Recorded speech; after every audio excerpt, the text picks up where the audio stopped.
하나님의 말씀 디모데전서 1장 12절에서 17절입니다. 하나님의 말씀을 받기 위한 우리의 고백을 먼저 드립니다. 우리의 형편과 마음을 가장 잘 아시는 하나님, 이 시간 주의 말씀을 받겠습니다. 말씀하여 주옵소서. 주님은 나의 은밀한 피난처이시니 내가 바라는 것은 주님의 말씀이 나를 새롭게 하는 것입니다. 아멘. 디모데전서 1장 12절에서 17절까지 말씀을 교독하겠습니다. 하나님의 말씀입니다. 나를 능하게 하신 그리스도 예수 우리 주께 내가 감사함은 나를 충성되이 여겨 내게 직분을 맡기심이니, 내가 전에는 비방자요 박해자요 폭행자였으나 도리어 긍휼을 입은 것은 내가 믿지 아니할 때에 알지 못하고 행하였음이라. 우리 주의 은혜가 그리스도 예수 안에 있는 믿음과 사랑과 함께 넘치도록 풍성하였도다. 믿보다 모든 사람이 받을 만한 이 말이여, 그리스도 예수께서 죄인을 구원하시려고 세상에 임하셨다 하였도다. 죄인 중에 내가 괴순이라. 그러나 내가 긍휼을 입은 까닭은 예수 그리스도께서 내게 먼저 일체 오래 참으심을 보이사 후에 주를 믿어 영생 얻는 자들에게 본이 되게 하려 하심이라. 영원하신 왕 곧 썩지 아니하고 보이지 아니하고 홀로 하나이신 하나님께 존귀와 영광이 영원 무궁하도록 있을지어다. 아멘.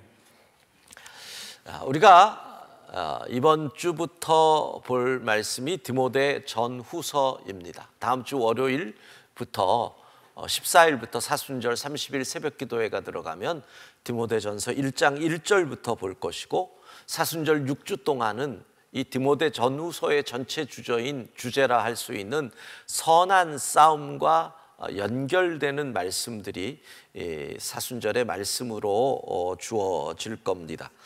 디모데 전후서를 성경을 분리하는 카테고리로 나눠 보면 디도서와 함께 목회서신이라고 불리웁니다. 옥중서신, 에베소서, 빌립보서, 바울이 감옥에서 쓴 것이다, 이런 거, 목회서신.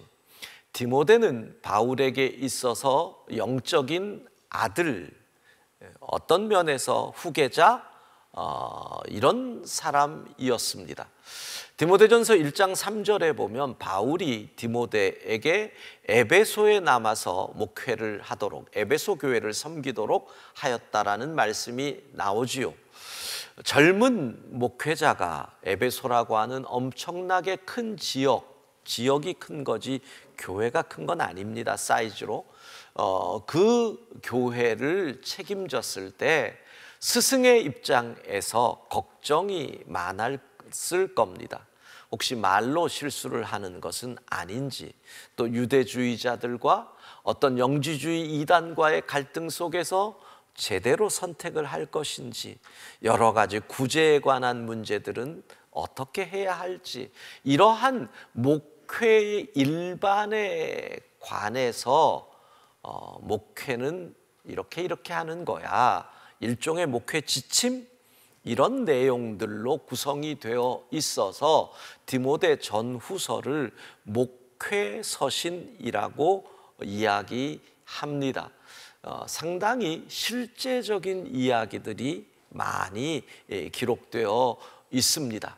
말씀드린 것처럼 디모데 전후서에 보면 선한 싸움을 싸워야 한다. 오늘 본문 다음 18절에 보아도 바울이 내가 전에 너에게 지도했던 그 예언의 말씀을 따라 선한 싸움을 싸워라, 이렇게 권면을 합니다. 6장에 가면 믿음의 선한 싸움을 싸워라, 이렇게 말씀합니다. 디모데후서 4장에 가면 바울은 자기의 삶을 이렇게 정리를 하죠. 내가 나의 달려갈 길, 그리고 달렸고 선한 싸움을 싸웠다. 자기의 일생이 선한 싸움이었다. 이렇게 간증 비슷하게 이야기를 합니다. 즉 디모데 전후서를 꿰뚫는 말씀은 선한 싸움이다. 그리스도인이 이 땅에서 살아가는 것은 선한 싸움이다라는 겁니다. 특별히 코로나가 종식을 향하여, 종식은 아니겠죠, 위드 코로나겠죠, 나아가는 이 시점에 있어서 저는 이 3월이 지난주에도 말씀드렸지만 보릿고개 같습니다. 많은 분들이 계속 걸리고 있고, 여러분 목회자들이 안 보이면 찾지 마십시오. 격리 중이다 이렇게 그냥 생각하십시오. 거의 어떻게 시작되느냐면 봤더니 아이들로부터 옵니다. 아이들이 유치원이나 학교에서 걸려서 아이들이 부모님한테 그 좋은 거라고 같이 먹자고 이렇게 전달을 해서 지금 우리도 목회자들, 장로님들, 권사님들 계속 오죽하면 여러분들을 혹시 걸리면 위로하려고 준비했던 이 선물 박스 200개가 지난주로 다 동났습니다. 아시겠죠? 어느 정도인지. 이렇게 많은 분들이 걸리지만 이게 보릿고개 같습니다. 이 3월, 4월만 잘 견디면 우리가 바로 또 새날을 맞이할 텐데, 그러면 그 다음 위드 코로나의 시대는 정말 선한 싸움을 싸워야 합니다. 경제적으로 어렵기 때문에 우리의 믿음을 흔드는 유혹이 많이 다가올 것입니다. 그때 우리는 손 내밀고 그냥 모르는 척 대충 살고 싶은 유혹, 그때 어떻게 선한 싸움을 싸울 것이냐, 이번 사순절 말씀을 통해 우리가 다시 한번 전열을 가다듬는 시간을 갖는 거지요. 6주 동안 무엇이 선한 싸움인가를 함께 말씀을 통해 배우고, 선한 싸움은 어떻게 싸우는 것인지를 함께 생각하려고 합니다. 자, 오늘 본문 바울은 자기의 제자, 영적인 아들에게 목회에 관한 지침들을 이야기하면서 먼저 자신에 관한 이야기를 조금 합니다. 뭐라고 얘기할까요? 일종의 간증이지요. 우리가 자식들하고 얘기할 때 야 이렇게 살아라 이런 얘기를 하다가도 옛날에 아버지가 어렸을 때 이런 일이 있었다, 이와 비슷한 것입니다. 이런 것을 일종의 간증이라고 얘기를 합니다. 여러분, 간증이라고 할 때 간증이 가지고 있는 구조가 있습니다. 간증은 보통 먼저 과거의 나의 삶이 있습니다. 이렇게 살아왔다. 만약에 중간에 어떤 특별한 사건이 꽝 하고 나타나지 않으면 계속 이렇게 살았을 겁니다. 그런데 중간에 내가 살아가는데 꽝 하고 어떤 사건이 생김으로 인해 내가 살아가던 삶의 방향이 싹 바뀝니다. 이렇게 갑니다. 그래서 그 결과 현재의 나는 이렇게 변화됐다. 이게 간증의 구조입니다. 예를 들면 과거에 나는 정말 술꾼이었다. 과거에 나는 부자라서 교만했다. 내 말 하나면 모든 게 되는 줄 알았다. 과거에 나는 망난이었다. 이런 거요. 이렇게 삶을 살아왔는데 꽝 어떤 사건이 일어났습니다. 병이 걸렸다든가, 아니면 교통사고가 일어났다든가, 아니면 자식이 너무너무 말썽을 부렸다든가, 이런 사건이 꽝 떨어지는 겁니다. 이 사건을 통해서 내가 하나님을 만나는 겁니다. 그래서 나는 이제는 변했다. 내 삶이 바뀌었다. 이전과 달라졌다. 현재 내 모습은 이렇다. 그래서 결론은 뭐예요? 이 모든 일로 하나님께 영광을 돌린다. 그래서 17절에 딱 나오잖아요. 영원하신 왕에게 하나님께 존귀와 영광이 영원 무궁하도록 있을지어다. 모든 간증의 끝은 하나님께 영광을 돌리는 것이거든요. 이런 구조, 바로 바울의 간증이 본문에 나오는 겁니다. 자, 이 구조 속에서 봅시다. 먼저 과거에 나는 어땠다. 13절 상반부를 보면 이렇게 나오죠. 내가 옛날에는 비방자요. 비방, 예수님을 모욕하던 사람이었다. 내가 전에는 박해자요, 예수 믿는 사람들을 따라다니면서 괴롭혔다. 어디까지? 다메섹까지 쫓아가서 그들을 잡으려고 했다.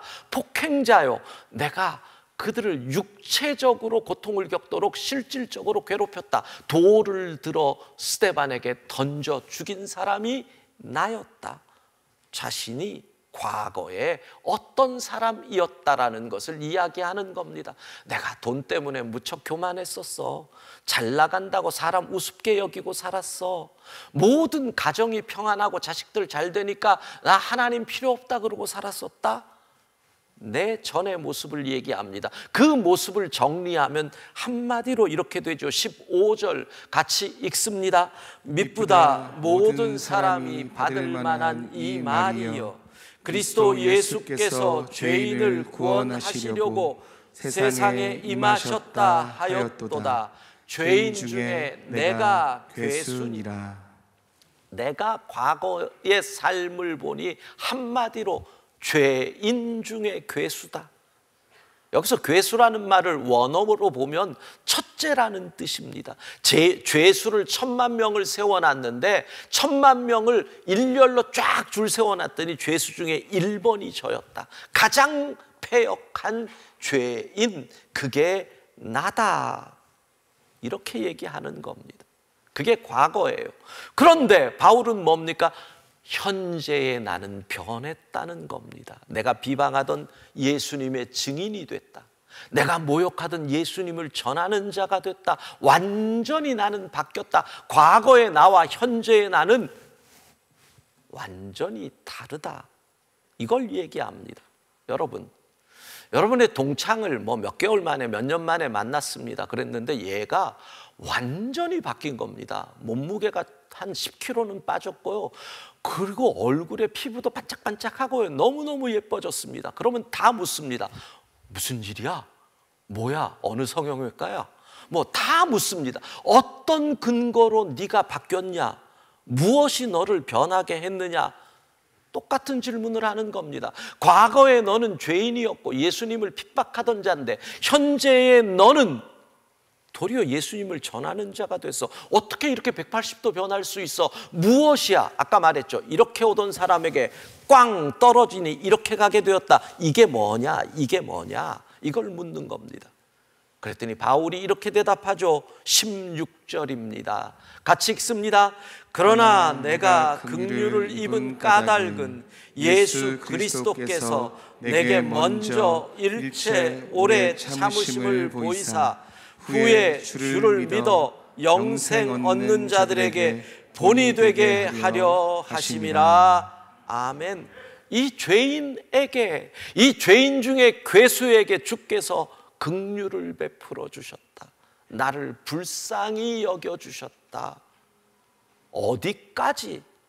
다메섹으로 가는 그 길, 예수님 믿는 사람을 잡으러 가는 그 길에 하나님이신 예수님이 친히 나타나실 정도로 나를 긍휼히 여기셨다. 이게 바울의 삶을 180도 바꾼 사건, 그 간증의 중심이 되는 겁니다. 그렇게 긍휼을 베푸신 하나님의 사랑을 구체적으로 바울은 이렇게 얘기하지요. 내게 먼저예요. 하나님이 긍휼의 주도권을 행사하셨다는 거예요. 하나님이 먼저 그리고 일체 오래 참으심을 보이사 일체 완전히 참아주셨다. 하나님이 내가 회개할 때까지 기다려주셨다는 거예요. 하나님께서 내가 돌아올 때까지 인내해 주셨다는 거예요. 내가 한 이 일을 보면 벼락을 이미 맞았어야 하는데 하나님께서 일체 오래 참아 주셔서 나는 비방자요, 박해자요, 폭행자인데 일체 오래 참아 주셔서 그래서 내가 회개하고 돌아왔다는 거지요. 그렇습니다. 사랑하는 성도 여러분, 온라인으로 예배하는 여러분, 오프라인으로 본당에서 예배하는 여러분, 생각해 보십시오. 우리의 과거를 생각해 보십시오.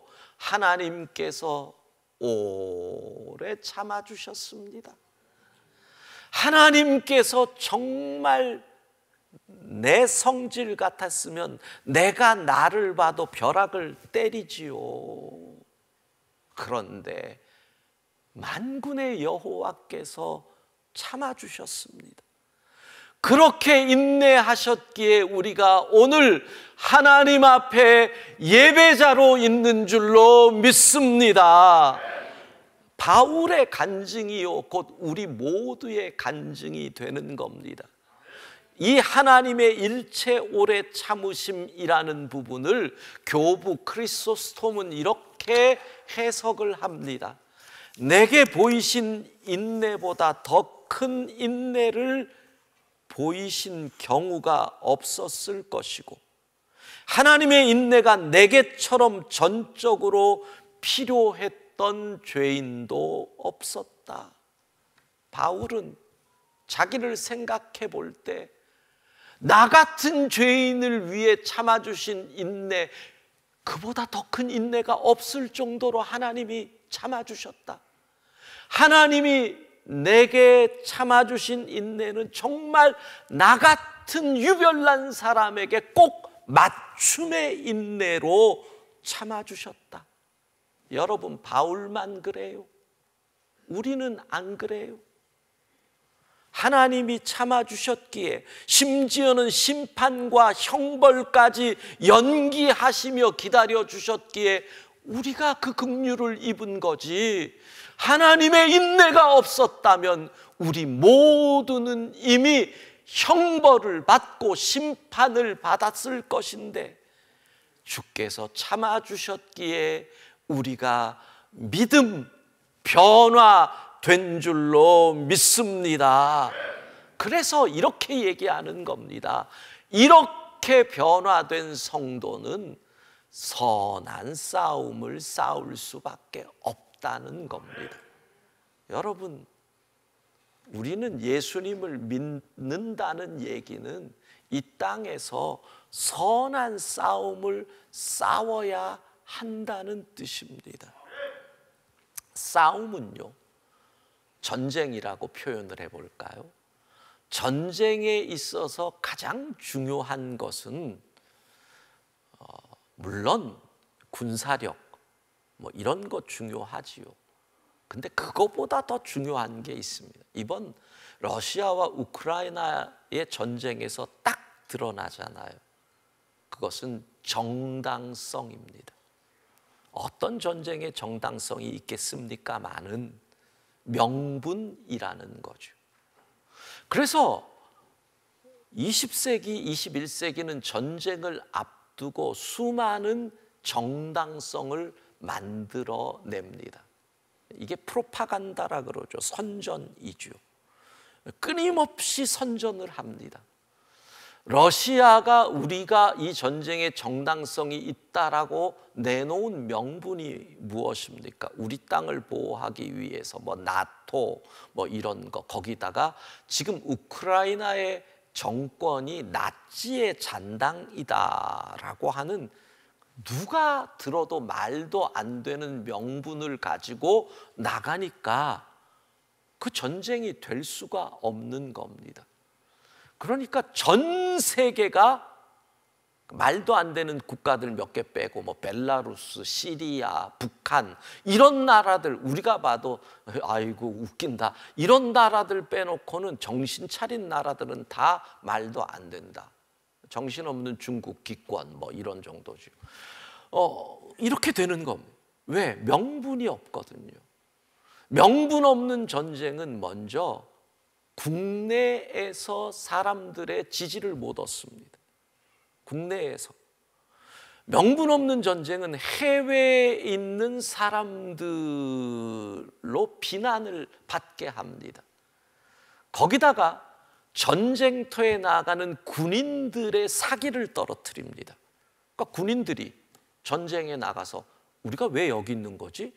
왜 우리가 우크라이나 사람들에게 총을 쏴야 되는 거야?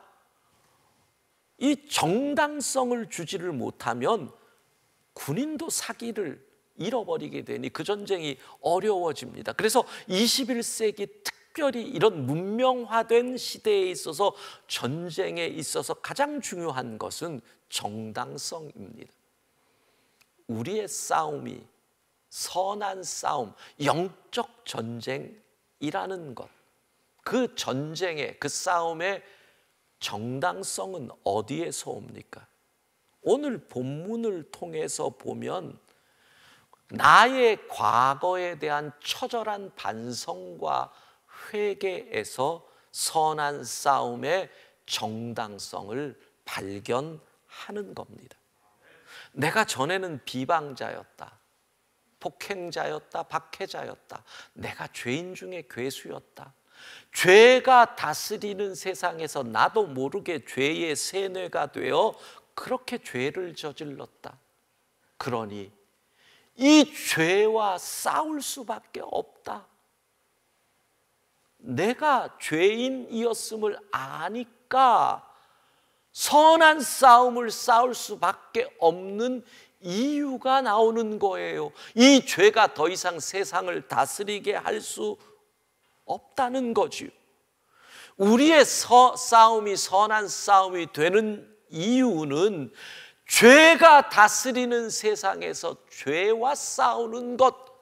그러므로 여러분, 철저한 죄 인식 없는 선한 싸움은 없는 것입니다.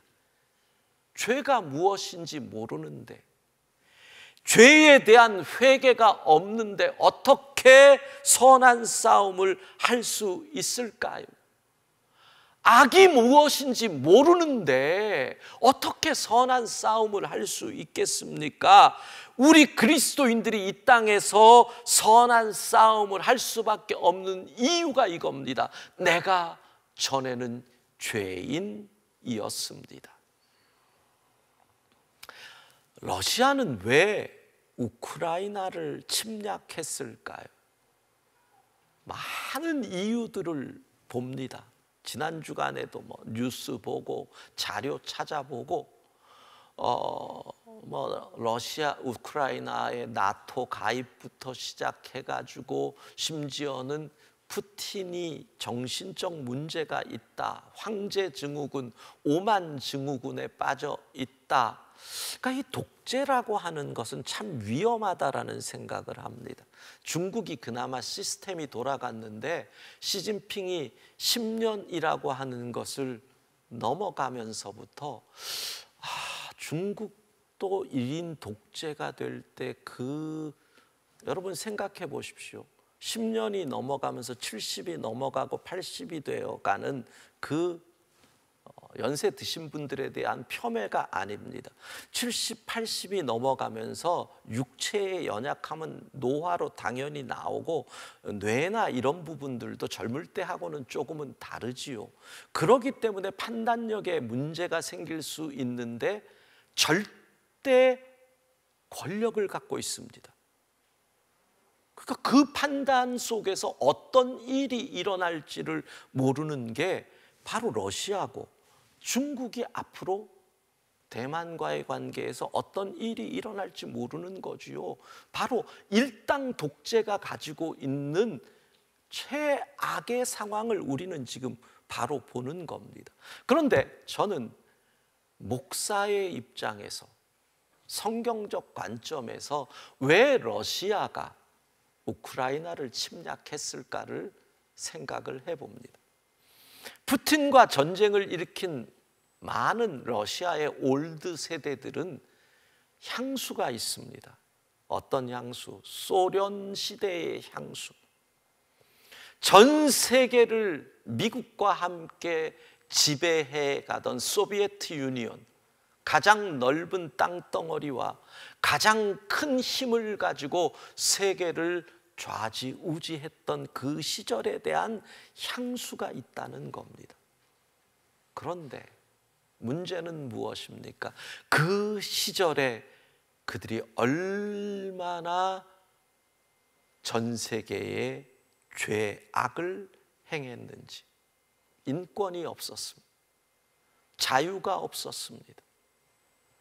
수많은 피를 흘렸습니다. 공산주의가 통치하던 그 시절, 이게 너무나 당연한 겁니다. 유물사관이 다스리는 시대에 인권이 있을 수가 없습니다. 그건 뭐 어쩔 수가 없어. 철학이 그러니까. 어쨌든 그런 상황에서 일어났던 수많은 일들, 특별히 이번에 러시아와 우크라이나의 사태를 보면서 과거를 보니까요, 와, 우리가 몰랐던 비극이 하나 숨겨져 있더라고요. 1930년대에 우크라이나에 대기근이 있었습니다. 1937년경입니다. 그 기근이 어느 정도였느냐면 우크라이나에서 500만 명이 굶어 죽었습니다. 500만 명. 그 당시에 러시아, 소련 전체 인구가 1억 5, 6천밖에 안 되던 때에 그 굶주림 속에서 사람들이 인육을 먹었다라고 하는 것이 역사의 기록에 남는 일이에요. 근데 문제는 그 시대의 전 세계의 사람들이 전혀 그걸 몰랐다는 것. 왜? 스탈린 치하의 언론 통제, 정보 유출을 막아봤어. 누구도 몰랐어. 기근으로 많은 사람이 죽을 수 있는 것, 비극이지만, 근데 왜 이게 문제냐? 그 비극 상황에서 소련이 한 일은 식량을, 구호를 위하여 보낸 것이 아니라 도리어 수출을 했다는 것. 500만이 굶어 죽어가는데 그 수출을 해서 번 돈으로 무엇을 하느냐? 소련의 공업화를 위한 시드머니로, 자금으로 쓴 겁니다.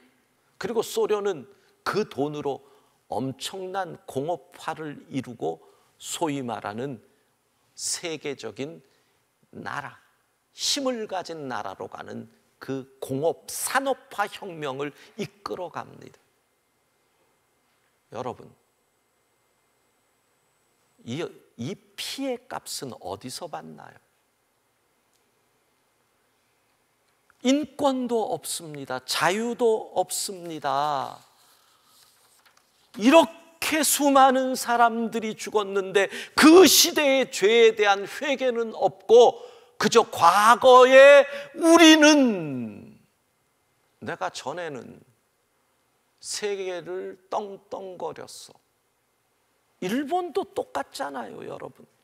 일제강점에 대한 회개가 없습니다. 똑같습니다. 대동아 전쟁을 일으켰던 거에 대한 회개는 없습니다. 그리고 그 시절을 그리워합니다. 우리가 전 세계를 흔들었던 힘이 있었어. 우리가 배우는 큰 교훈이 여기에 있습니다. 진정한 회개 없이 시간만 흐르면 더 큰 죄를 짓게 된다. 러시아가 우크라이나를 침략한 것이 우리에게 주는 교훈입니다. 라떼라는 말 많이 하잖아요. 라떼는, 옛날에는, 왕년에는 내가 전에 잘 나갔다, 내가 전에 부자였다, 내가 전에 힘 있었다, 그거 아닙니다. 내가 전에는 큰 죄인이었습니다. 내가 전에는 죄수 중에, 죄인 중에 첫째였습니다. 여러분, 내가 전에는 죄인이었습니다. 이 고백은 뭐예요? 회개해서 살았다는 겁니다. 하나님의 은혜가 임해서 살았다는 겁니다. 그러니까 내가 할 수 있는 것은 겸손할 수밖에 없는 겁니다. 나 같은 죄인을 살렸으니 감사할 수밖에 없는 것입니다. 거기서 나오는 게 뭡니까? 이 죄에 속지 않도록 나는 선한 싸움을 싸우겠다. 내가 전에 죄인이었음을 거부하니까 일본은 끊임없는 겁니다.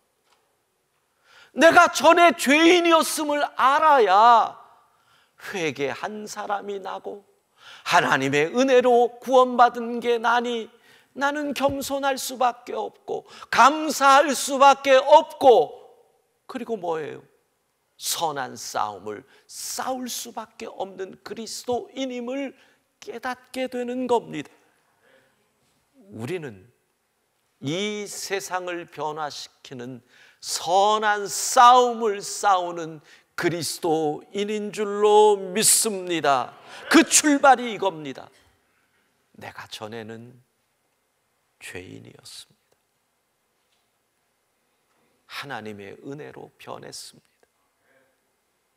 따라합시다. 내가 전에는 죄인이었습니다. 죄인이었습니다. 예. 이 고백이 회개와 은혜를 안다는 고백이고, 이 고백이 겸손과 감사로 살게 하는 고백이고, 이 고백이 선한 싸움을 싸우게 하는 고백이다. 내가 전에는 죄인이었습니다.